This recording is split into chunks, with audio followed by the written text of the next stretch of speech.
আম্মাজান আয়েশা জাহান্নামের কথা চিন্তা করে করে কাঁদতেছেন। আল্লাহর রাসূল এসে বললেন, মায়ুবকি, ও আয়েশা, কোন জিনিস তোমারে কাঁদায়? আম্মাজান আয়েশা বলেন, ওগো আল্লাহর রাসূল, যাকারতুন নার ফাবাকাইতু, জাহান্নামের কথা স্মরণ করে কাঁদতেছি। নবী গো, জাহান্নামের কথা স্মরণ করে কাঁদতেছি। আম্মাজান আয়েশা কাঁদে। আম্মাজান আয়েশা তিনি কে জানেন? আল্লামা ইবনু আব্দুল বার আল কুরতুবী তার বিখ্যাত কিতাব আল ইস্তিআব ফি মারিফাতিল আসহাবের মধ্যে লেখেন, পৃথিবীর সমস্ত সাহাবাদের এলেম যদি মিজানের এক পাল্লায় রাখা হয়, নবীর জমানা থেকে কিয়ামত পর্যন্ত যত আলেম পৃথিবীতে আসবে সবার এলেমও যদি ওই সাহাবাদের পাল্লায় রাখা হয়, আর অপর পাল্লায় যদি শুধুই মাত্র আম্মাজান আয়েশার এলেম রাখা হয়, আম্মাজান আয়েশার এলেমের পাল্লা ভারী হয়ে যাবে। চিন্তা করেন কত বড় এলেমের অধিকারিণী ছিলেন, এত বড় ব্যক্তিত্ব ছিলেন তিনি। ইমাম ইবনুল কাইয়িম আল জাওজিয়্যা রাহিমাহুল্লাহ তার বিখ্যাত কিতাব ইলামুল মুওয়াক্কিঈন আন রাব্বিল আলামিনের মধ্যে লেখেন, রাসূলের জমানায়, সাহাবাদের জমানায় 7 জন সাহাবী খুব বেশি ফতোয়া দিতেন। 7 জন সাহাবী, কয়জন বলেন? 7 জন। 7 জন সাহাবী খুব বেশি ফতোয়া দিতেন। এদের ভিতরে মহিলাদের মধ্য থেকে যার নাম আসছে তিনি হলেন আম্মাজান আয়েশা। সুবহানাল্লাহ বলে না, রাদিয়াল্লাহু তাআলা আনহা। এত এলেমের অধিকারিণী ছিলেন। এই লোক কাঁদতেছে কাঁদতেছে কাঁদতেছে। রাসূল বলেন, কাঁদো কেন? তো জাহান্নামের ভয়ে কাঁদি। এবার আল্লাহ রাসূল সান্ত্বনা দিলেন। আম্মাজান আয়েশা বলে, এই সান্ত্বনা বুঝি না, আগে আপনি আমাকে বলেন, হাল তাযকুরুনা আহলিকুম ইয়াউমাল কিয়ামাহ, হাসরের কঠিন ময়দানে কি আপনি আপনার পরিবারকে চিনবেন? আম্মাজান আয়েশা বলে, আপনি কি আপনার পরিবারকে চিনবেন, আমাকে চিনবেন, সকলকে চিনবেন কিনা? আল্লাহর রাসূল তখন কি বলেছিলেন দেখেন। আল্লাহর রাসূল তখন বলেছিলেন, আয়েশা শোনো, আম্মা ফি সালাসাতি মাওয়াতিনা, 3টা জায়গা এমন আছে, লা ইয়াযকুরু আহাদুন আহাদা, ওই 3 জায়গায় কেউ কাউকে চিনবে না, আমিও তোমাকে চিনব না। বাপ তার সন্তানকে চিনবে না, সন্তান তার মাকে চিনবে না, মা তার সন্তানকে চিনবে না, স্বামী স্ত্রীকে চিনবে না, স্ত্রী স্বামীকে চিনবে না। 1 নাম্বার আল্লাহর রাসূল বলেন, ইনদাল মিজান, মিজানের পাল্লা। মিজানের পাল্লা যেখানে স্থাপন করা হবে আয়েশা, ওখানে কেউ কাউকে চিনবে না। সন্তান বাপকে দেখলে পালাবে, বাপ সন্তানকে দেখলে পালাবে, মা সন্তানকে দেখলে পালাবে। মিজানের পাল্লার সামনে কেউ কাউকে চিনবে না। ওগো আল্লাহর রাসূল, কতক্ষণ চিনবে না? তো হাত্তা ইয়ালামা আয়াখিফু মিজানুহু আও ইয়াসকুল, যতক্ষণ না বান্দা জানবে তার মিজানের পাল্লা ভারী হবে নাকি হালকা হবে। কেউ কাউকে চিনবে না। এই হাদিস যখন রাসূল বর্ণনা করছেন, সিদ্দিক আকবর রাদিয়াল্লাহু তাআলা আন, উনি তখন কাঁদতেন আর গাছের পাখিদেরকে লক্ষ্য করে বলতেন, তোরাই সবচাইতে ভালো, তোদের কোনো মিজান নাই, তোরাই সবচাইতে ভালো, তোদের কোনো ফুলছারাত নাই। আমি সিদ্দিক আকবরের কি হবে মিজানের পাল্লার সামনে দাঁড়াই? সিদ্দিক আকবর রাদিয়াল্লাহু তাআলা উনি কাঁদতেন। কে কাঁদতো? সিদ্দিক আকবর। সাহাবাদের মধ্যে সবচাইতে দামি যেই মানুষ, ইমাম ইবনে কাসির রাহিমাহুল্লাহ তার বিখ্যাত কিতাব ইখতিসার উলুমিল হাদিসের মধ্যে লেখেন, সিদ্দিক আকবর শুধু সাহাবাদের মধ্যে শ্রেষ্ঠ নয়, নবীদের পরে গোটা কায়নাতের মধ্যে সবচাইতে দামি মানুষ হচ্ছে আবু বকর সিদ্দিক।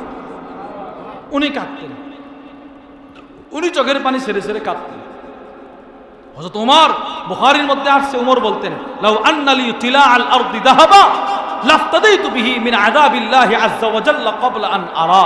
আল্লাহর কসম, ওমর বলেন, আল্লাহর কসম, গোটা পৃথিবী যদি আমি উমরের মালিকানায় চলে আসতো, আমি সবগুলো আল্লাহরে দিয়ে দিতাম, তাও বলতাম, আল্লাহ আমারে আপনি মিজানের সামনে দাঁড় করেন, আমারে আপনি ফুলছারাতের ফুলের সামনে দাঁড় করেন, আমারে আপনি আপনার জাহান্নামের আযাব দেখায়েন।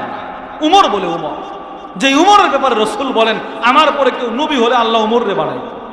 তিনি বলেন, আল্লাহ আমি কিন্তু মিজানকে বড় ভয় পাই। চিন্তা করেন, তাহলে মিজান বড় ভয়াবহ এক ভয়ঙ্কর জায়গার নাম, ওখানে কেউ কাউকে চিনবে না। فمن ثقلت موازينه فأولئك هم المفلحون ومن خفت موازينه فأولئك الذين خسروا أنفسهم بما كانوا بآياتنا يظلمون صدق الله العظيم সকলে দরুদ শরীফ পড়ি। আল্লাহুম্মা সাল্লি আলা মুহাম্মাদিন ওয়া আলা আলি মুহাম্মাদ কামা সাল্লাইতা আলা ইব্রাহিম ওয়া আলা আলি ইব্রাহিম ইন্নাকা হামিদুম মাজিদ।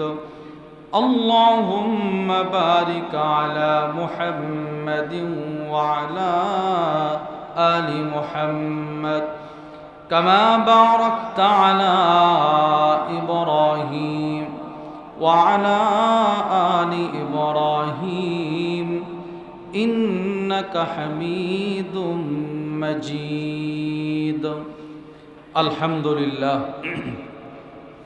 পাঘাচন মার্কাজুল কোরআন মাদ্রাসার উদ্যোগে আয়োজিত সকল কবরবাসীদের রুহের মাগফিরাত কামনায় আজকের ইসলাহি মাহফিলের সম্মানিত সদর সভাপতি, উপস্থিত হজরত উলামায়ে কেরাম, দূর দূরান্ত থেকে আগত কালেমে তৈয়বার সোনালী সুতায় গ্রথিত ধর্মপান মুসলমান ভাইয়েরা, সর্বপ্রথম আল্লাহর দরবারে শুকর আদায় করছি যে আল্লাহ আমাদেরকে অত্যন্ত ভালোবেসে মাদ্রাসার এই ঘরে রসুলের বাগানে আসার বসার, কিছু কথা বলা এবং শ্রবণ করার তৌফিক দান করেছেন।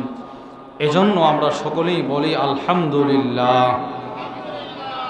আপনাদের সামনে সূরাতুল আরাফ থেকে দুখানা আয়াতে কারিমা তিলাওয়াত করা হয়েছে। এই দুখানা আয়াতে রব দুই শ্রেণীর মানুষের আলোচনা করেছেন। এক শ্রেণীর মানুষকে আল্লাহ তাআলা সফলতা অর্জন করে ফেলেছে বলে সম্বোধন করেছেন। সুবহানাল্লাহ। রব বলেন এরা সফল। আল্লাহ তাআলা কাউকে সফল বলা এর অর্থ হচ্ছে ওই লোক জাহান্নাম থেকে মুক্তি পেয়ে জান্নাতে চলে যাওয়া। এটা আল্লাহ তাআলার বক্তব্যের উদ্দেশ্য। আল্লাহ তাআলা কাউকে ক্ষতিগ্রস্ত বলা এর অর্থ হচ্ছে এই লোক জান্নাতে না গিয়ে জাহান্নামের পথের দিশারি পেয়ে যাওয়া। আমার তিলাওয়াতকৃত দুই আয়াতে আল্লাহ তাআলা বলেন একদল সফল আর একদল বেফলে আছে। সফল কারা? তো আল্লাহ তাআলা বলেন মিজানের পাল্লা নেক আমলের দ্বারা ওজন যাদের, তারা সফল। সুবহানাল্লাহ। বলেন তারা কি? বলেন মিজানের পাল্লা যাদের ভারী আমলের দ্বারা, তারা কি? সফল। কথাটা বলেছেন কে? আল্লাহ বলছেন ফামান সাকুলাত মাওয়াজিনু, যাদের মিজানের পাল্লা ওজন হবে, ফাউলাইকা হুমুল মুফলিহুন, রব্বুল আলামিন বলেন এরাই সফল। কোরআনের পরিভাষায় সফলতা বলতে জাহান্নাম থেকে মুক্তি, জান্নাতে যাওয়া। এই মিজানের পাল্লা যদি আমরা ভারী করতে পারি তো আমরাও সফল, জান্নাতি হয়ে গেল। ওই মিজানের পাল্লাটা ভারী করব কিভাবে, এ বিষয়ে কিছু কথা আপনাদের সামনে বলার লক্ষ্যে এই আয়াতে কারিমা দুই তিলাওয়াত করা। আলোচনার পূর্বে আমাদেরকে বুঝতে হবে এই আলোচ্য বিষয়টার গুরুত্ব কতটুকু। মিজানের পাল্লাকে ভারী করা, এই বিষয়টার গুরুত্ব কতটুকু। এই বিষয়টার গুরুত্ব বোঝানোর জন্য তিনটি কথা আপনাদেরকে বলবো। এক নাম্বার, রাসূলুল্লাহ সাল্লাল্লাহু আলাইহি ওয়াসাল্লাম, আমাদের রসুল কি ক্ষতিগ্রস্তদের অন্তর্ভুক্ত না সফলতা? শুধু কি সফলতা বললে ভুল হবে। সফলতারও সর্বোচ্চ চূড়ায় যদি কাউকে ধরা হয়, তিনি হলেন আমার নবী। তিনি কে? বলেন আমাদের নবী মুহাম্মদুর রাসূলুল্লাহ সাল্লাল্লাহু আলাইহি ওয়াসাল্লাম। কিন্তু যিনি সর্বোচ্চ সফলতার অর্জনের অধিকারী, উনিও রাত্রি যখন ঘুমাইতেন, রসুল যখন রাতে ঘুমাইতেন, যখনই রসুল ঘুমাতে যাইতেন তখনই রসুল আল্লাহর কাছে দোয়া করতেন, আল্লাহ এই রাতটা যদি আমার জিন্দিগির শেষ রাত হয়ে যায়, আপনি না দয়া করে আমি মুহাম্মদের মিজানের পাল্লাটা নেক আমলের দ্বারা ভারী করে দিন। রসুল সব সময় দোয়া করতেন। আবু দাউদ শরীফের 5054 নম্বর হাদিস, وعن أبي الأزهر الأنماري رضي الله تعالى عنه قال, আবুল আজহার আল আনমারি থেকে বর্ণিত, তিনি বলেন কান রাসূলুল্লাহ সাল্লাল্লাহু আলাইহি ওয়াসাল্লাম, রাসূলুল্লাহ সাল্লাল্লাহু আলাইহি ওয়াসাল্লাম ইযা আখাযা মাদজাহু মিনাল লাইল, নবীজি যখন মিজানের রসুল যখন রাত্রে ঘুমাইতেন, নবীজি যখন রাত্রে ঘুমানোর জন্য বিছানা গ্রহণ করতেন, ফাকাল, রসুল তখন বলতেন, এই ধরেন রসুল বিছানায় গেছেন, এবার ঘুমাবেন, ঠিক সে সময় রসুল বলতেন, কি বলতেন? বিসমিল্লাহি ওয়াদাতু জামবি, আল্লাহ আমি আমার পার্শ্ব বিছানায় রাখলাম শুধুই মাত্র আপনার নামের উপর ভরসা করে। রসুল নিজের বিছানায় নিজে পিঠ লাগাইতেন আল্লাহর উপরে ভরসা করে। এরপরে রসুল কি বলতেন জানেন? আল্লাহুম্মা গফিরলি যামবি, আল্লাহ আমি মুহাম্মদেরও সব গুনাহ, যদি আজকে রাতটা আমার জিন্দেগির শেষ রাত হয় তো এই রাত্রে আপনি আমার সব গুনাহগুলো ক্ষমা করে দেন। রসুল দোয়া করতেন আমার গুনাহগুলো ক্ষমা করে দেন।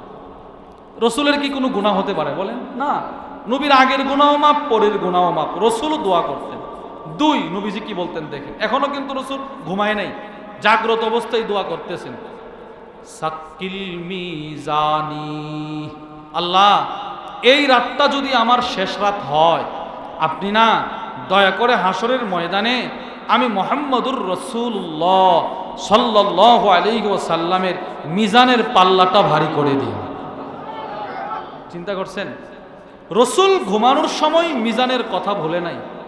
আর আমার 30 বৎসরে কখনো মিজানের কথা স্মরণ আসে নাই। রসুল কখনো মিজানের কথা ভুলে নাই, আর আমার কখনো মিজানের কথা মনে পড়ে নাই। কি ব্যবধান দেখছি! এজন্যে আমাদের আনিসুর রহমান আশরাফি হাফিজাহুল্লাহ আমাদের হজরতের খুব কাছের মানুষ, শুনছি আপনাদের এখানেও আসবে সেপ্টেম্বরের 9 তারিখ। হুজুর খুব সুন্দর করে বলেন যে রসুলের সাথে আমাদের মিল আছে, তবে এইভাবে না, মিলটা হচ্ছে এইভাবে, উল্টো উল্টো। রসুলের সাথে আমাদের মিল পুরাপুরি উল্টো। রসুল প্রতি রাত্রে ঘুমাইতেন আর মিজানের পাল্লা যেন নেক আমলের দ্বারা ভারী হয় সেই দোয়া করতেন। আমি প্রতি রাত্রে ঘুমাই, কখনো মিজানের পাল্লা ভারী করার দোয়া করি। চিন্তা করেন তাহলে, 1 নাম্বার রসুল ঘুমানোর সময় যেন মিজানের পাল্লা ভারী হয় সেই দোয়া করতেন।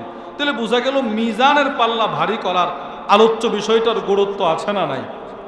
আপনারা বলেন না, আছে না নাই? 2, জান্নাতীরা জান্নাতে যাওয়ার পর একজন ফেরেশতা বলবে আল্লাহর পক্ষ থেকে আরো নিয়ামত আছে, দিব কি? তখন জান্নাতীরা কি বলবে জানেন? জান্নাতীরা বলবে, আল্লাহ মিজানের পাল্লা যে আল্লাহ আমাদেরকে ভারী করছে, এর চাইতে বড় নিয়ামত আর কি হতে পারে? চিন্তা করেন, জান্নাতে না, জান্নাতে গিয়েও মিজানের পাল্লার কথা ভুলবে না। ইবনে মাজার 187 নম্বর হাদিস।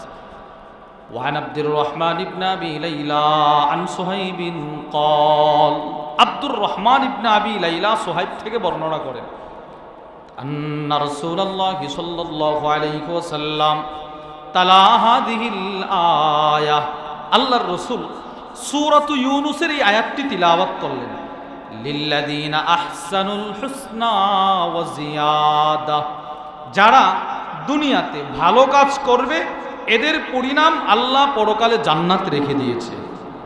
রসুল এই আয়াতটি তিলাওয়াত করলেন। এরপরে আল্লাহ বলেন ওয়া জিয়াদা, শুধু জান্নাত নয়, অতিরিক্ত আল্লাহ আরো অনেক কিছু রেখে দিয়েছে। এই অতিরিক্ত কি, এটার ব্যাখ্যা রসুল হাদিসে করছেন। নবীজি বলেন, ইযা দাখালা আহলুল জান্নাতি আল জান্নাহ, জান্নাতীরা যখন জান্নাতে প্রবেশ করবে, ওয়া আহলুন নারি আন্নার, জাহান্নামীরাও যখন জাহান্নামে প্রবেশ করবে। জান্নাতীরা জান্নাতে চলে গেছে, জাহান্নামীরা জাহান্নামে চলে গেছে। রসুল বলেন, নাদা মুনাদ, একজন ঘোষণাকারী ফেরেশতা জান্নাতের গেটের সামনে, দরজার সামনে গিয়ে দাঁড়িয়ে বলবে, ইয়া আহলাল জান্নাহ, এই জান্নাতীরা। সকলেই অবলোক নেত্রী তাকায় বলবে কি? এবার ফেরেশতা বলবে, ইন্না লাকুম ইনদাল্লাহি মাউইদা, রব্বুল আলামিনের পক্ষ থেকে তোমাদের জন্য আরেকটা ওয়াদা রয়ে গেছে। সুবহানাল্লাহ। জান্নাতে যাওয়ার পরেও এরা বলবে, আরে জান্নাত দেওয়ার পরেও আরো ওয়াদা আছে, ফামা হুয়া, সেই ওয়াদা আবার কি? জান্নাতের পরেও কি আরো ওয়াদা থাকতে পারে? আলাম ইউসাক্কিলিল্লাহু মাওয়াজিনানা, আর তো কোনো ওয়াদা থাকার কথা না, কারণ সবচাইতে ভয়াবহ যেই জিনিসটা মিজানের পাল্লা ভারী করা, ওইটা তো রব আমাদেরকে ভারী করেই দিছেন।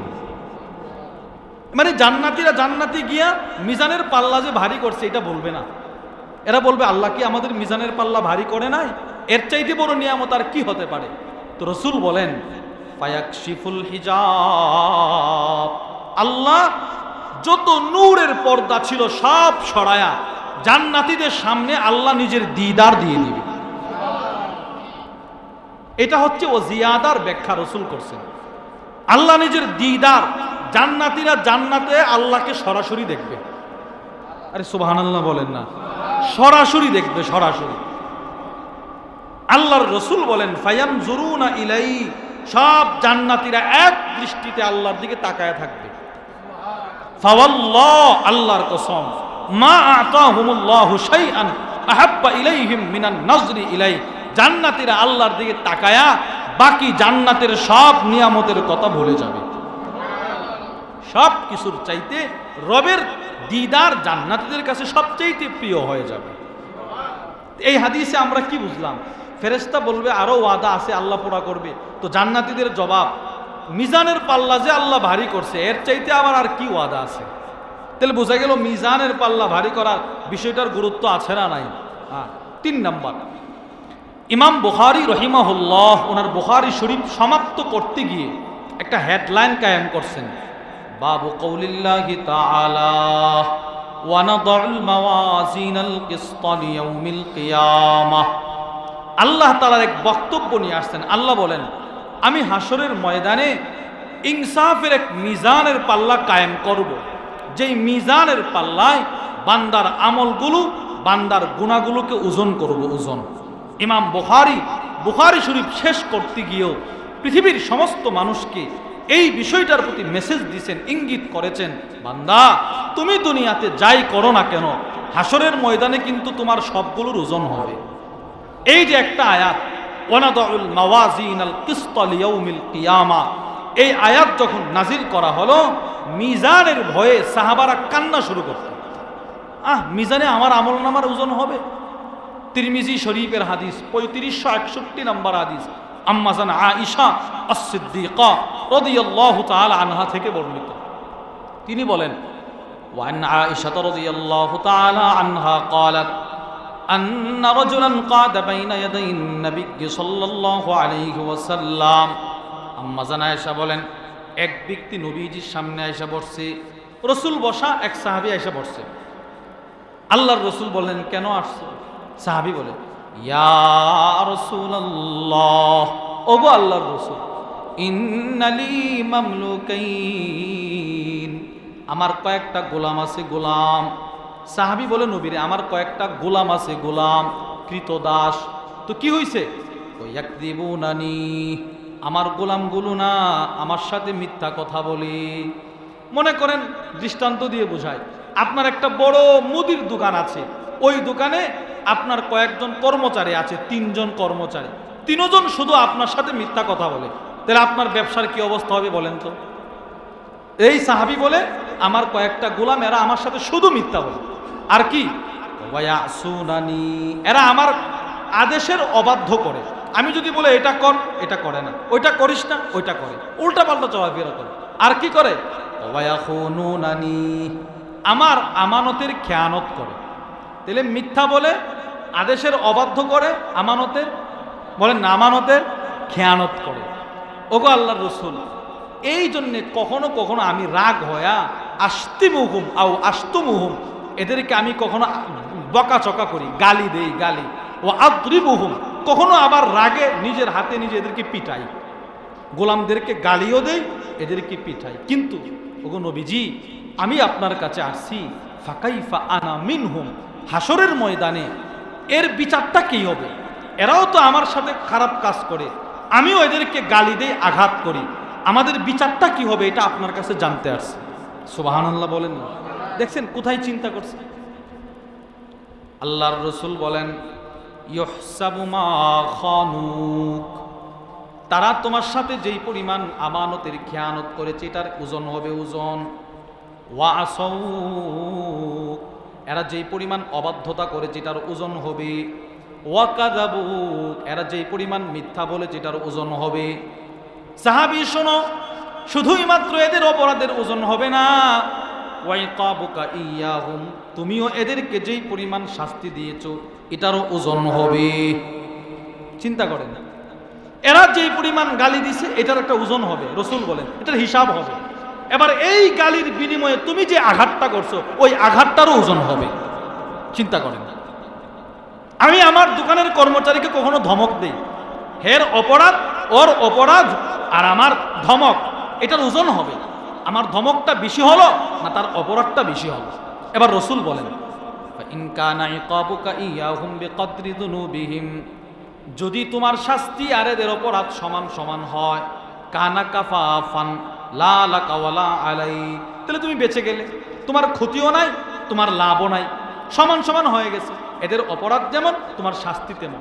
কিন্তু সাহাবী শোনো, ওয়া ইন কানা ইকাবুকা ইয়াহুম দুনা যুনুবিহিম, এরা যেই পরিমাণ অপরাধ করছে এর চাইতে কম শাস্তি যদি তুমি দিয়ে থাকো, কানা ফাদলান লাক, অতিরিক্ত যে অপরাধের শাস্তি তুমি দেও নাই ওই অপরাধের সওয়াব আল্লাহ তোমার আমলনামায় দিয়ে দিবে। বুঝছেন নি? অর্থাৎ ও গালি দিছে 3টা, আপনি থাপ্পড় দিছেন 1টা, ধরেন এক একটা গালির বিনিময়ে এক একটা থাপ্পড়, তো আরো 2টা গালির থাপ্পড় যে দেন নাই, রাসূল বলেন ওই 2 গালির সমপরিমাণ সওয়াব আল্লাহ তোমার আমলনামায় দিয়ে দিবে। কিন্তু 3 নাম্বার রাসূল বলেন ওয়া ইন কানা ইকাবুকা ইয়াহুম ফাওকা যুনুবিহিম, এদের শাস্তির তুলনায়, এদের অপরাধের তুলনায় যদি তোমার শাস্তি বেশি হয়, উকতুসালাহুম মিনকাল ফাদ, তাহলে কিন্তু সাহাবী তোমার কাছ থেকে কিন্তু হাসরের ময়দানে বদলা নেওয়া হবে, মিজানে তোমাদের শাস্তিগুলো ওজন হবে।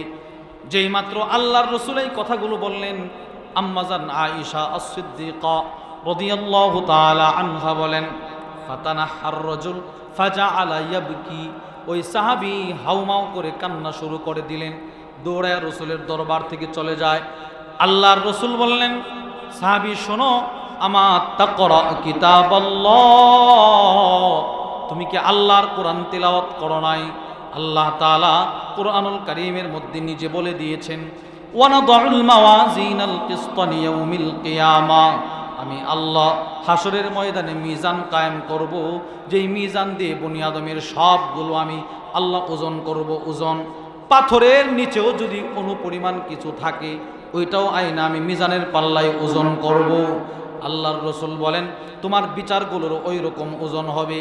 আম্মাজান আয়েশা বলেন, সাথে সাথে ওই সাহাবী আল্লাহর রাসূলকে বলে, নবী গো, যেই গোলামদের জন্য আমার মিজানের পাল্লায় ভয়াবহ শাস্তির অপেক্ষা করি, ওই গোলামগুলোকে আমি আর আমার কন্ট্রোলে রাখতে চাই না, আপনি সাক্ষী থাকুন, আমি আমার গোলামগুলোকে এই মুহূর্তে আজাদ করে দিলাম। যান, এরা আজাদ, যান, এদেরকে আমি আজাদ করে দিলাম।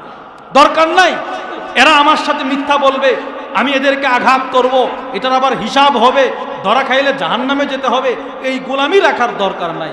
সাহাবী নবীর দরবারে ওই গোলামগুলাকে চিরতরে আজাদ করে দিয়েছেন। এই 3টা হাদিস থেকে আমরা কি বুঝলাম? মিজানের পাল্লা ওজন হওয়ার বিষয়টা গুরুত্ব আছে না নাই শরীয়তে ইসলামে? বলেন, শরীয়তে ইসলামে এটার গুরুত্ব আছে না নাই? এবার 2 নম্বর পয়েন্ট, মিজান কি? আল মিজান ফি মুতাকাদি আহলি সুন্নাতি ওয়াল জামাআ মিজানুন হাকিকিয়ুন, মিজান আহলুস সুন্নাহ ওয়াল জামাতের আকীদা হচ্ছে বাস্তবেই আল্লাহ তাআলা মিজানের মতো, আমাদের দুনিয়াতে যে দাড়ি পাল্লা সেটার মতো এক মিজান কায়েম করবেন, যেটার 2 দিকে 2টা বিশাল বিশাল পাল্লা থাকবে, বাটি থাকবে, বাটি যেগুলোর মধ্যে বান্দার আমল, বান্দার বদামলের হিসাব হবে, হিসাব। এইগুলো না দেখা বিশ্বাস করা এটাও ঈমানের অন্তর্ভুক্ত। সহিহুল জামের 2897 নম্বর হাদিস, রাসূলুল্লাহ সাল্লাল্লাহু আলাইহি সাল্লাম, হাদিসে জিবরিলটি ভিন্ন সনদে বর্ণিত হয়েছে। রাসূল বলেন, মাল ঈমান আন তুমিনা বিল্লাহি ওয়া মালাইকাতি ওয়া কুতুবি ওয়া রুসুলি ওয়া তুমিনা বিল জান্নাতি ওয়ান নারি ওয়াল মিজান। ঈমান কি? জান্নাতকে বিশ্বাস করা। ঈমান কি? জাহান্নামকে বিশ্বাস করা। ঈমান কি? রাসূল বলেন মিজানের পাল্লাকে বিশ্বাস করা। এটা আমাদের বিশ্বাস আছে না নাই? বলেন। এই মিজানের পাল্লাগুলো কত বড় হবে? তিরমিজি শরীফের 2639 নম্বর হাদিস, ওয়ান আব্দুল্লাহ ইবনে আমর ইবনে আস রাদিয়াল্লাহু তাআলা আনহুমা قال, আব্দুল্লাহ ইবনে আমর ইবনে আস থেকে বর্ণিত, আল্লাহর রাসূল বলেন, ইন্নাল্লাহা সায়ুখাল্লিসু রাজুলাম মিন উম্মতি আলা রুউসিল খালাইক ইয়াউমাল কিয়ামা। আল্লাহর রাসূল বলেন, হাসরের কঠিন ময়দানে তামাম উম্মতের মানুষগুলোর ভেতর থেকে আল্লাহ তাআলা আমার উম্মতের এক ব্যক্তিকে নির্বাচন করবেন, পৃথক করে দাঁড় করাবেন। আদম থেকে আলাইহিস সালাতু ওয়াস সালাম আমাদের রাসূল পর্যন্ত যত মানুষ পৃথিবীতে আসবে, যত নবীর উম্মত আসবে, সবাই হাসরের ময়দানে একত্রিত হবে। ওই সমস্ত মানুষ থেকে আল্লাহর রাসূল বলেন, আমার উম্মতের এক ব্যক্তিকে আল্লাহ তাআলা আলাদা পৃথক করে দাঁড় করাবেন। সুবহানাল্লাহ বলেন। উনারে দাঁড় করায়া রাসূল বলেন, ফায়ানশুরু আলাইহি তিসআতাও ওয়া তিসঈনা সিজিল্লাহ। ওই লোকের সামনে 99টা আমল নামার খাতা খুলে দিবেন। 99টা। এক একটা আমল নামার খাতা কত বড় জানেন? রাসূল বলেন, মিথলু মাদ্দিল বাসার, চোখের দৃষ্টি যতদূর পর্যন্ত যাইতে পারে এক একটা আমল নামার খাতার এক একটা পৃষ্ঠা ততটুকু লম্বা হবে। এবার চিন্তা করেন তো, এই রকম হাজার হাজার পৃষ্ঠা যে আমল নামার এক একটা খাতায় থাকবে, ওই খাতাটা কত বড় হবে? আমি আপনি তখন বলবো কি জানেন, মা লিহাযাল কিতাব, কি এক আশ্চর্য কিতাব রে, লা ইউগাদিরু সাগীরাতাও ওয়ালা কাবীরাতান ইল্লা আহসাহা। যেই কিতাব আমার ছোট্ট থেকে ছোট্ট, বড় থেকে বড় কোনোটাই ছাড়ে নাই, সব লিখে ফেলছে। আপনি দেখবেন আমাদের হযরত ওয়ালা হাকিমুন নফস মুফতি মুশতাকুন নবী কাসিমি হাফিজাল্লাহ হুজুর বলেন, প্রত্যেকটা আমল নামার নিচে গুনাহ হোক নেক হোক, সময়, তারিখ, দিন, সন, মুহূর্ত সবগুলো আল্লাহ লিখে রাখবেন।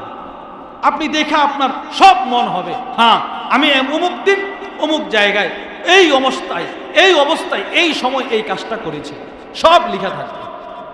আল্লাহ আমাদেরকে হেফাজত করেন, বলেন না আমিন। আল্লাহ হেফাজত করেন, আমাদের পরিবার পরিজনকে হেফাজত করেন, আমাদের মুরব্বীদেরকে হেফাজত করেন, আমাদের ছাত্র উস্তাদদেরকে হেফাজত করেন, সব লিখা থাকবে।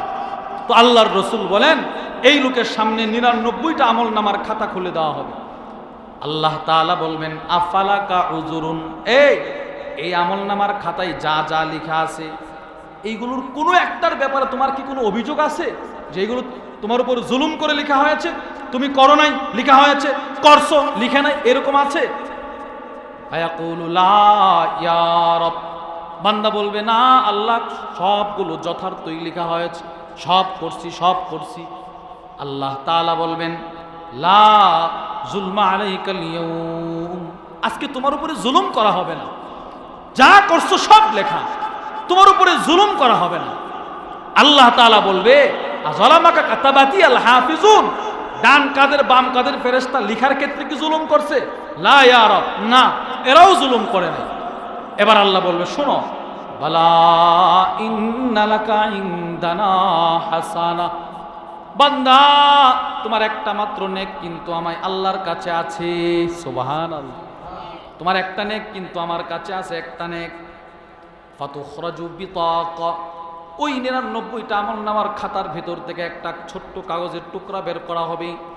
আল্লাহর রাসূল বলেন, ফিহা আশহাদু আল্লাহ ইলাহা ইল্লাল্লাহ, বলেন আশহাদু আল্লাহ ইলাহা ইল্লাল্লাহ ওয়া আন্না মুহাম্মাদান আবদুহু ওয়া রাসূলুহু। ছোট্ট একটা কাগজের টুকরা বের করা হবে, যেই কাগজের টুকরায় এই কালিমায়ে শাহাদাতটা লেখা থাকবে। আল্লাহর রাসূল বলেন, আল্লাহ তাআলা ওই বান্দাকে বলবে, উহদুর ওয়াজনাক, যাও এই কাগজের টুকরাটা নিয়ে মিজানের পাল্লায় ওজন লাগাও। সুবহানাল্লাহ, যাও এটা ওজন দাও, ওজন দাও। তো বান্দা বলবে, আল্লাহ, মা হাদিহিল বিতাকা, ছোট্ট একটা কাগজের টুকরা, মা হাদিহিস সিজিল্লাত, বিশাল বিশাল 99টা খাতার মোকাবেলায় এই ছোট্ট কাগজের টুকরাটার কি বা ওজন হবে? এটার ওজন কি হবে? আল্লাহ, এটার সাথে তো ওজন দিলে আমি আরো লজ্জিত হব। আল্লাহ আবার বলবে, লা যুলমা আলাইকাল ইয়াউম, আজকে তোমার উপরে কোনো জুলুম করা হবে না, ওজন লাগাও। আল্লাহর রাসূল বলেন, ফাতুদাউস সিজিল্লাত, 99টা খাতা ফি কিফাতিন, মিজানের এক পাল্লায় রাখা হবে। ওয়াল বিতাকা, আর ওই ছোট্ট কাগজের টুকরা, যেই কাগজের টুকরায় যেন কি লেখা ছিল বলেন তো? আশহাদু আল্লাহ ইলাহা, বলেন না, আশহাদু আল্লাহ ইলাহা ইল্লাল্লাহু ওয়া আন্না মুহাম্মাদান আবদুহু ওয়া রাসূলুহু। এই কাগজের টুকরাটা রসুল বলেন ওইটা রাখা হবে আরেক পাল্লায়। এরপরে রসুল বলেন ফাতাশাতিস সিজিল্লাত, ওই 99টা আমলনামার খাতার পাল্লাটা হয়ে যাবে হালকা, আর এই ছোট্ট কাগজের টুকরার পাল্লাটা হয়ে যাবে ভারী। চিন্তা করেন, রসুল বলেন ফালা ইয়াসকুলু মাসমিল্লাহি শাইউন। পৃথিবীর মানুষ শোনো, আল্লাহর নামকে হালকা করে দিবে পৃথিবীতে এমন কিচ্ছু নাই। পৃথিবীর সব সাগর, পৃথিবীর সব পাহাড়, 7 জমিন, 7 আকাশ যদি এক পাল্লায়ও রাখা হয়, অপর পাল্লায় যদি শুধুই মাত্র কালিমে তৈয়িবা রাখা হয়, কালিমে তৈয়িবার পাল্লা ভারী হবে। as-sahihul musnad মিম্মা লাইসা ফিস সহিহাইন, আল্লামা আবু আব্দুর রহমান আল ওয়াদিঈর বিখ্যাত হাদিসের কিতাব, ওটার মধ্যে নিয়ে আসছে 801 নম্বর হাদিস। রাসূলুল্লাহ সাল্লাল্লাহু আলাইহি সাল্লাম বলেন, নূহ আলাইহিস সালামের ইন্তেকালের সময় উনি ওনার সন্তানদের ডাক দিয়ে বলে, শোনো, আমি তোমার বাবা হিসেবে তোমার একটা ওসিয়ত করি, তুমি বেশি বেশি কালিমে তৈয়িবা পড়বা। সুবহান, বেশি বেশি এই কালিমা পড়বা। কেন পড়বা জানো? লাউ আন্নাস সামাওয়াতি সাবআ ওয়াল আরদিনা সাবআ লাওয়াদাআত ফি কিফাতিন, যদি 7 জমিন 7 আকাশ মিজানের এক পাল্লায় রাখা হয়, ওয়াদিআত বিলা ইলাহা ইল্লাল্লাহ ফিল কিফাতিল উখরা, আর মিজানের অপর পাল্লায় যদি শুধুই মাত্র লা ইলাহা ইল্লাল্লাহ রাখা হয়, তিনি বলেন লা রাজাহাত বিহিন্না লা ইলাহা ইল্লাল্লাহ, কালিমে তৈয়িবার পাল্লা ভারী হয়ে যাবে। তাহলে আমরা বুঝলাম তিরমিজির হাদিস থেকে মিজানের পাল্লা কি ভয়ঙ্কর বড় হবে। চিন্তা করেন, এক একটা খাতা যদি চোখের দৃষ্টিসীমা পর্যন্ত বিস্তৃত হয়, তো এই খাতাগুলো কত বিশাল বিশাল হবে বলেন। এবার এই পরিমাণ খাতা যদি মিজানের একটা পাল্লায় ধারণ করা হয়, তো এই পাল্লাটা কত বড় হবে। 7 আকাশ 7 জমিন যদি এক পাল্লায় রাখা হয়, এও কাহালকাতিম মুলকাত, গোটা মরুভূমির মাঝখানে একটা সরিষার দানা রাখলে সরিষার দানাটা যত ছোট, 7 আকাশ 7 জমিন মিজানের পাল্লার ভিতরে এর চাইতে ছোট। এবার মিজানের পাল্লাটা কত বড় হবে চিন্তা করেন। তাহলে 2 নাম্বার পয়েন্ট বুঝলাম, মিজান কেমন ওইটা আমরা শুনলাম। 3, মিজানের পাল্লাটা যেখানে স্থাপন করা হবে ওই জায়গাটার ভয়াবহতা কেমন হবে। 1 নাম্বার, আবু দাউদ শরীফের হাদিস 4755 নম্বর হাদিস, আম্মা জান আয়েশা আস-সিদ্দিকা রাদিয়াল্লাহু তাআলা আনহা থেকে বর্ণিত, উনি হাউমাউ করে কাঁদতেছেন। ওয়ান আয়েশা রাদিয়াল্লাহু তাআলা আনহা قالت انها ذكرت النار فبكت। আম্মা জান আয়েশা জাহান্নামের কথা চিন্তা করে করে কাঁদতেছেন। আল্লাহর রাসূল এসে বললেন, মায়ুবকি, ও আয়েশা, কোন জিনিস তোমারে কাঁদায়? আম্মা জান আয়েশা বলেন, ওগো আল্লাহর রাসূল, যাকারতুন নার ফাবাকাইতু, জাহান্নামের কথা স্মরণ করে কাঁদতেছি। নবী গো, জাহান্নামের কথা স্মরণ করে কাঁদতেছি। আম্মা জান আয়েশা কাঁদে। আম্মা জান আয়েশা তিনি কে জানেন? আল্লামা ইবনু আব্দুল বার আল কুরতুবী তার বিখ্যাত কিতাব আল ইস্তিআব ফি মারিফাতিল আসহাবের মধ্যে লেখেন, পৃথিবীর সমস্ত সাহাবাদের এলেম যদি মিজানের এক পাল্লায় রাখা হয়, নবীর জমানা থেকে কিয়ামত পর্যন্ত যত আলেম পৃথিবীতে আসবে সবার এলেমও যদি ওই সাহাবাদের পাল্লায় রাখা হয়, আর অপর পাল্লায় যদি শুধুই মাত্র আম্মা জান আয়েশার এলেম রাখা হয়, আম্মা জান আয়েশার এলেমের পাল্লা ভারী হয়ে যাবে। চিন্তা করেন কত বড় এলেমের অধিকারিণী ছিলেন, এত বড় ব্যক্তিত্ব ছিলেন তিনি। ইমাম ইবনুল কাইয়িম আল জাওজিয়্যা রাহিমাহুল্লাহ তার বিখ্যাত কিতাব ইলামুল মুওয়াক্কিঈন আন রাব্বিল আলামিনের মধ্যে লেখেন, রাসূলের জমানায়, সাহাবাদের জমানায় 7 জন সাহাবী খুব বেশি ফতোয়া দিতেন। 7 জন সাহাবী, কয়জন বলেন? 7 জন। 7 জন সাহাবী খুব বেশি ফতোয়া দিতেন। এদের ভিতরে মহিলাদের মধ্য থেকে যার নাম আসছে তিনি হলেন আম্মা জান আয়েশা। সুবহানাল্লাহ বলে না, রাদিয়াল্লাহু তাআলা আনহা। এত এলেমের অধিকারিণী ছিলেন। এই লোক কাঁদতেছে কাঁদতেছে কাঁদতেছে। রাসূল বলেন, কাঁদো কেন? তো জাহান্নামের ভয়ে কাঁদে। এবার আল্লাহ রাসূল সান্ত্বনা দিলেন। আম্মা জান আয়েশা বলে, এই সান্ত্বনা বুঝি না, আগে আপনি আমাকে বলেন, হাল তাযকুরুনা আহলিকুম ইয়াউমাল কিয়ামাহ, হাসরের কঠিন ময়দানে কি আপনি আপনার পরিবারকে চিনবেন? আম্মা জান আয়েশা বলে, আপনি কি আপনার পরিবারকে চিনবেন, আমাকে চিনবেন, সকলকে চিনবেন কিনা? আল্লাহর রাসূল তখন কি বলেছিলেন দেখেন। আল্লাহর রাসূল তখন বলেছিলেন, আয়েশা শোনো, আম্মা ফি সালাসাতি মাওয়াতিনা, তিনটা জায়গা এমন আছে লা ইয়াযকুরু আহাদুন আহাদা, ওই তিন জায়গায় কেউ কাউকে চিনবে না, আমিও তোমাকে চিনব না। বাপ তার সন্তানকে চিনবে না, সন্তান তার মাকে চিনবে না, মা তার সন্তানকে চিনবে না, স্বামী স্ত্রীকে চিনবে না, স্ত্রী স্বামীকে চিনবে না। এক নাম্বার আল্লাহর রাসূল বলেন ইনদাল মিজান, মিজানের পাল্লা। মিজানের পাল্লা যেখানে স্থাপন করা হবে আয়েশা, ওখানে কেউ কাউকে চিনবে না। সন্তান বাপকে দেখলে পালাবে, বাপ সন্তানকে দেখলে পালাবে, মা সন্তানকে দেখলে পালাবে। মিজানের পাল্লার সামনে কেউ কাউকে চিনবে না। ওগো আল্লাহর রাসূল, কতক্ষণ চিনবে না? হাত্তা ইয়ালামা আয়াখিফু মিজানুহু আও ইয়াসকুল, যতক্ষণ না বান্দা জানবে তার মিজানের পাল্লা ভারী হবে নাকি হালকা হবে। কেউ কাউকে চিনবে না। এই হাদিস যখন রাসূল বর্ণনা করছেন, সিদ্দিক আকবর রাদিয়াল্লাহু তাআলা আন, উনি তখন কাঁদতেন আর গাছের পাখিদেরকে লক্ষ্য করে বলতেন, তোরাই সবচাইতে ভালো, তোদের কোনো মিজান নাই, তোরাই সবচাইতে ভালো, তোদের কোনো ফুলসেরাত নাই। আমি সিদ্দিক আকবরের কি হবে মিজানের পাল্লার সামনে দাঁড়াই? সিদ্দিক আকবর রাদিয়াল্লাহু তাআলা উনি কাঁদতেন। কে কাঁদতো? সিদ্দিক আকবর। সাহাবাদের মধ্যে সবচাইতে দামি যেই মানুষ, ইমাম ইবনে কাসির রাহিমাহুল্লাহ তার বিখ্যাত কিতাব ইখতিসার উলুমিল হাদিসের মধ্যে লেখেন, সিদ্দিক আকবর শুধু সাহাবাদের মধ্যে শ্রেষ্ঠ নয়, নবীদের পরে গোটা কায়নাতের মধ্যে সবচাইতে দামি মানুষ হচ্ছে আবু বকর সিদ্দিক। উনি কাঁদতেন, উনি চোখের পানি ছেড়ে ছেড়ে কাঁদতেন। হযরত ওমর, বুখারীর মধ্যে আসছে, ওমর বলতেন, লাউ আন্নালি তিলা আল আরদি যাহাবা লাফতাদাইতু বিহি মিন আযাবিল্লাহি আযজা ওয়া জাল্লা ক্বাবলা আন আরা। আল্লাহর কসম, ওমর বলেন, আল্লাহর কসম, গোটা পৃথিবী যদি আমি উমরের মালিকানায় চলে আসতো, আমি সবগুলো আল্লাহরে দিয়ে দিতাম, তাও বলতাম, আল্লাহ আমারে আপনি মিজানের সামনে দাঁড় করেন, আমারে আপনি ফুলসেরাতের ফুলের সামনে দাঁড় করেন, আমারে আপনি আপনার জাহান্নামের আযাব দেখায়েন। উমর বলে, উমর, যে উমরের ব্যাপারে রাসূল বলেন, আমার পরে কেউ নবী হলে আল্লাহ উমররে বানায়। তিনি বলেন, আল্লাহ আমি কিন্তু মিজানকে বড় ভয় পাই। চিন্তা করেন, তাহলে মিজান বড় ভয়াবহ এক ভয়ঙ্কর জায়গার নাম, ওখানে কেউ কাউকে চিনবে না। 2 নাম্বার, সিলসিলাতুল আহাদিস সহিহার 941 নাম্বার হাদিস, ফেরেশতাদের কোনো হিসাব নাই। এই ফেরেশতারা পর্যন্ত রাসূল বলেন, যেদিন আল্লাহ হাসরের ময়দানে মিজানের পাল্লাটা স্থাপন করবেন, কায়েম করবেন, ফেরেশতারা বলবে, আল্লাহ এটা কি, এটা কার জন্যে? তো আল্লাহ তাআলা বলবে, মানুষের জন্য বলবেন। আল্লাহ বলবে, আমি যাকে ইচ্ছা তাকে এটার মধ্যে ওজন করব, ওজন। ফেরেশতারা ভয়ে থরথর করে কাঁপতে শুরু করবে। রাসূল বলেন, ওয়ান সালমান আল ফারিসি রাদিয়াল্লাহু তাআলা আনহু قال قال رسول الله صلى الله عليه وسلم, আল্লাহর রাসূল বলেন, ইউদাউল মিজান ইয়াউমাল কিয়ামা, মিজান স্থাপন করা হবে কিয়ামতের দিন। ফাতাকুলুল মালাইকা, সব ফেরেশতারা আল্লাহর কাছে গিয়ে বলবে, আল্লাহ মাইয়াজিনু হাযা, এই মিজান দিয়ে ওজনটা হবে কার?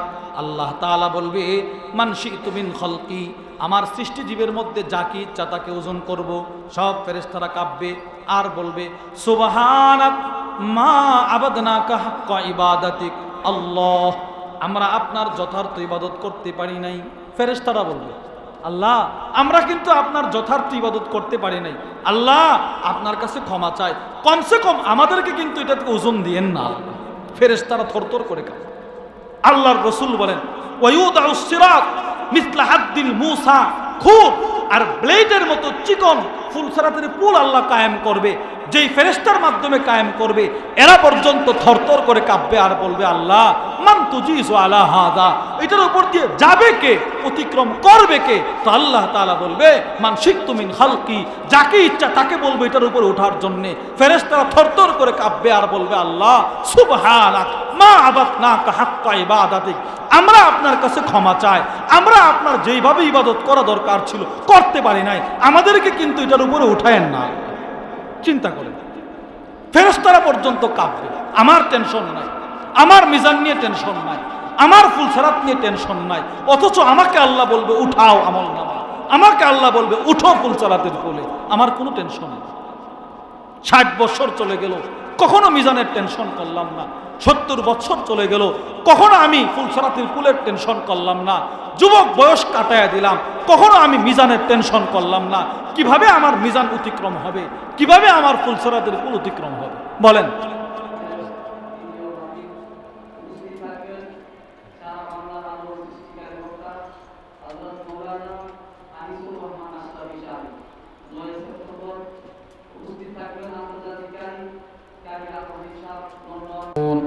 الحمد لله رب العالمين والصلاة والسلام على أشرف الأنبياء والمرسلين وعلى آله وأصحابه أجمعين ربنا آتنا في الدنيا حسنة وفي الآخرة حسنة وقنا عذاب النار اللهم انصر من نصر دين محمد صلى الله عليه وسلم اللهم انصر المسلمين في كل مكان وفي كل بلاد وفي كل لحظة আয় আল্লাহ রব্ব করিম মাবুদ মাওলা দয়া করে মায়া করে আমাদের আজকের এই মাহফিলকে আপনি কবুল মঞ্জুর করেন মাওলা আয় আল্লাহ বিশুদ্ধর মানে কবুল মঞ্জুর করেন মাওলা আয় আল্লাহ আমাদের বলা আমাদের শ্রবণ করা আমাদের তাসবিহাত আয় আল্লাহ আমাদের তিলাওয়াত আমাদের নামাজ এগুলোকে বিশুদ্ধর মানে কবুল মঞ্জুর করেন আয় আল্লাহ আমাদের পক্ষ থেকে লাখো কোটি দরুদ ও সালাম রাসূলুল্লাহ সাল্লাল্লাহু আলাইহি সাল্লামের রোজা আধারে পৌঁছায় দেন মাওলা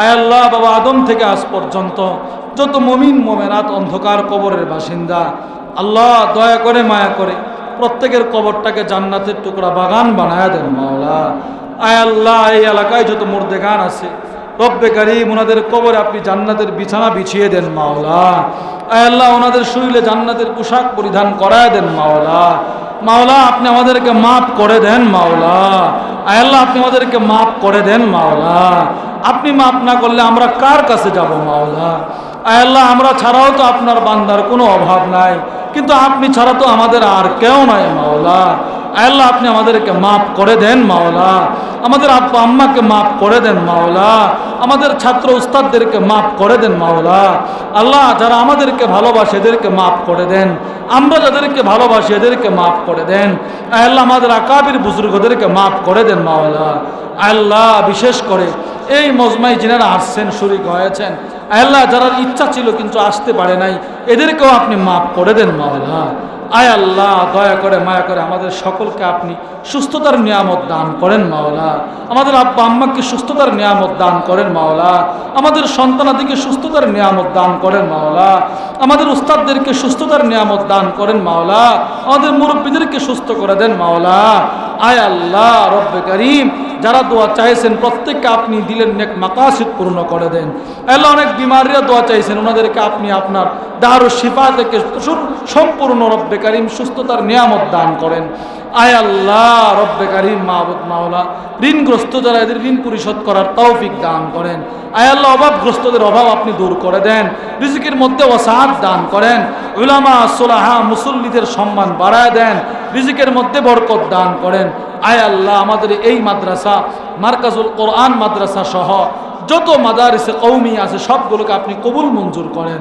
আল্লাহ সব মাদ্রাসার যত প্রয়োজন আছে আপনি আপনার গায়েবী খাজানা থেকে এগুলো পূর্ণ করে দেন মাওলা আয় আল্লাহ রব্বে করিম মাহবুদ মাওলা মাদ্রাসাগুলো আমাদের নাজাতের জরিয়া বানায়া দেন আমাদের ছাত্রদেরকে আমাদের নাজাতের জরিয়া বানায়া দেন আমাদের উস্তাদদেরকে আমাদের নাজাতের জরিয়া বানায়া দেন আমাদেরকে আমাদের উস্তাদদের নাজাতের জরিয়া বানায়া দেন আয় আল্লাহ সব ইমাম সাহেবদেরকে মুসল্লিদের নাজাতের জরিয়া বানায়া দেন মুসল্লিদেরকে ইমামের নাজাতের জরিয়া বানায়া দেন আয় আল্লাহ রব্বে করিম আমাদের সকলকে আপনার ঘর কাবা বাইতুল্লাহ নবীজির রওজা পাক বারবার জিয়ারত করার তৌফিক দান করেন আল্লাহ আমাদেরকে বারবার জিয়ারত করার তৌফিক দান করেন আয় আল্লাহ যারা দোয়া চেয়েছেন প্রত্যেককে আপনি কবুল মঞ্জুর করেন আয় আল্লাহ আমাদেরকে আপনি কবুল মঞ্জুর করেন ইখলাস দান করেন তাকওয়া দান করেন তাকওয়ার রঙে রঙিন করেন আয় আল্লাহ রব্বে করিম সমস্ত মাদারিসে কওমিয়াকে আপনি কবুল মঞ্জুর করেন সুবহান রাব্বিকা রব্বিল ইজ্জাতি আম্মা ইয়াসিফুন ওয়া সালামুন আলাল মুরসালিন